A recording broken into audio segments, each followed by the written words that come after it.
Good afternoon, everybody.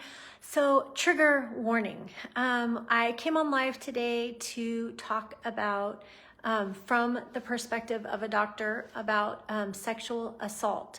I'm going to, from here forward, refer to it as SA in hopes that hopefully I won't be censored or this taken down, because my goal of this post today is that it may reach a population of people that may be SA'd, or they're a friend of somebody that is SA'd, and I want you to be able to have the information you need when you go, what do I do now? What just happened?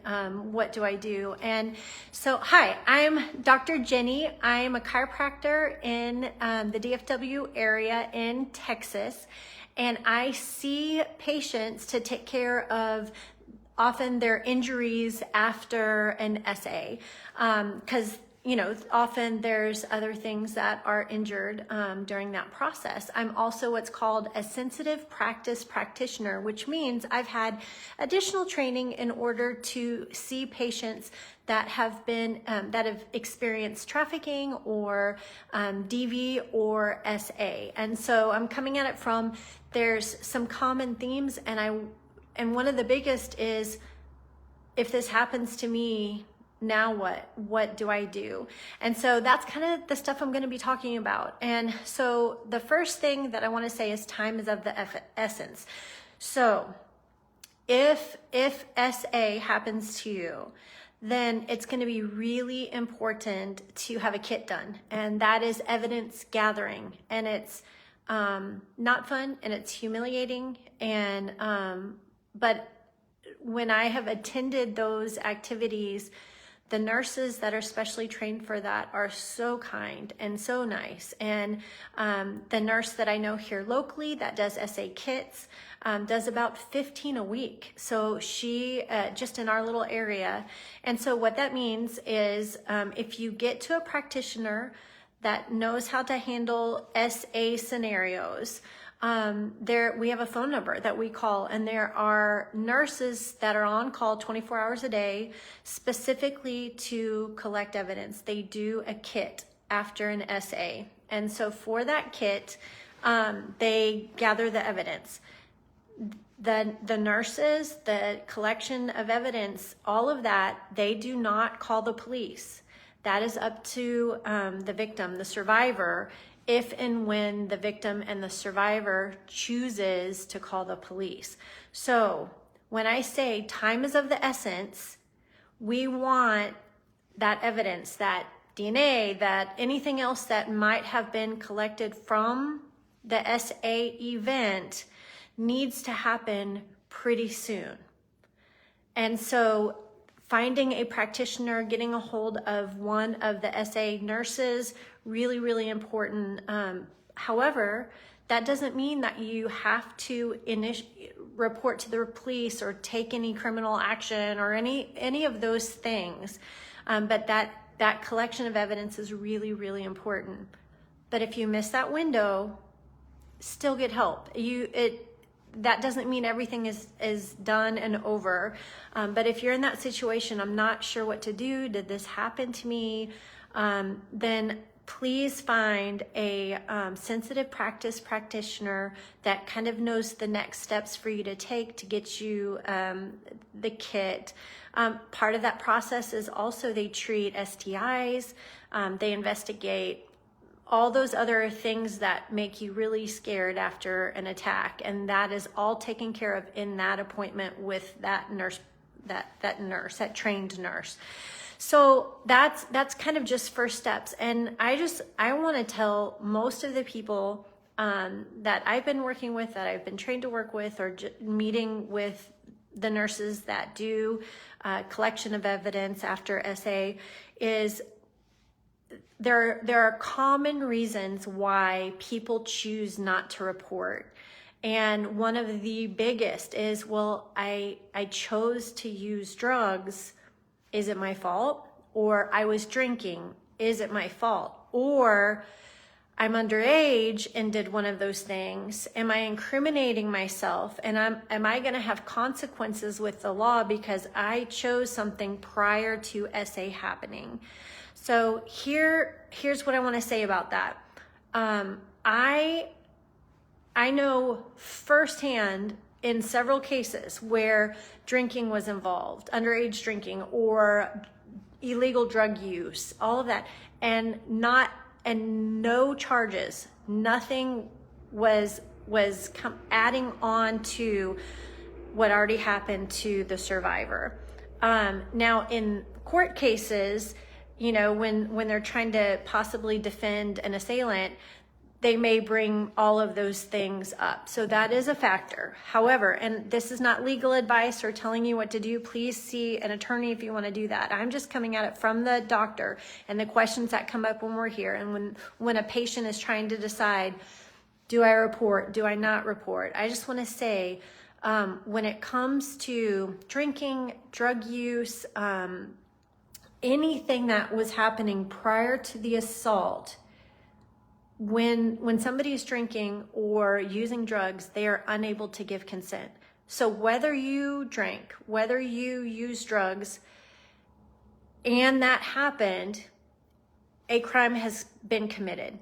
And so that's why collection of evidence is really important. However, if you are not conscious, which is another horrible situation I see over and over again. And so being roofied or drugged or having some substance that put the person in a blackout state or in a place where they cannot remember, that's another reason I see people they're like, I don't know what happened or didn't happen. Again, all of that communicates you could not give consent. That is, if those were the factors and you're now, I have no idea how I got here, where I ended up here. I don't know what was happening. There was a gap. And now then you were unable to give consent. A crime happened. And I'm sorry. I'm so sorry. And that must be terrible and confusing. And part of why they do the collection of evidence, whether you choose to pursue a case or not, is sometimes if you are unconscious, it's really important for a woman to know, did something happen? Did it not? And so they collect that information because sometimes you need to know. And there's not a way to know without the collection of that kit. Here's another scary, unfortunate, I know these are heavy topics, but there are often times when victims are not alive to testify on their behalf. And that's why, again, the collection of evidence is really, really important, because even if you have no idea what happened, and even if that content can be through the lab and through all the investigations and through science, give information that you, being unconscious, will never be able to give that information. So if you find yourself in I don't know what happened, I think something happened, please find an SP practitioner. That is a sensitive practice practitioner like me that can receive patients in this category and then can help get you to those steps. So first step is collection of evidence, and also to make sure you are physically okay everywhere. Not just where the assault happened, but on the rest of your person. Then you will get time to decide what you want to do to report to the police or not report to the police. And as soon as you make those first steps calls in order to have a kit run, you also gain access to all kinds of counseling. There's group counseling, there's one-on-one counseling. So again, whether you pursue anything or not, the goal of all of us kind of in this sensitive practice community is to make sure you're okay. So we talked about making sure you're physically okay, but we also want to make sure that you are emotionally and fine and have the tools to recover from what has happened, even if you know what happened or even if you don't know what happened. Both of those are devastating. So I just want you guys to know that all of the reasons that we use to not report, I just want to try to set some of those at ease And I want you, no matter what happened, to not have to stay silent, and for you to get the help and the love and the support that you need. Because if that happened, you need love, you need support, you need to be heard. And I just wanted all of you that may find yourself in that horrible situation to have next steps. So if you have a friend in this category, if you have friends, and I want to make very clear, SA happens to both males and females. And so this isn't just pass this message to your girlfriends. Please spread this message to anybody who might be in this category. Unfortunately, I just want you to have the information so that if and when something ever happens, you're like, oh no, we're there. What do we do? What did that crazy doctor out of Texas tell us what to do? How do we find the help that we need? Or reach out to me and I'll hopefully get you connected to get the help and support that you need.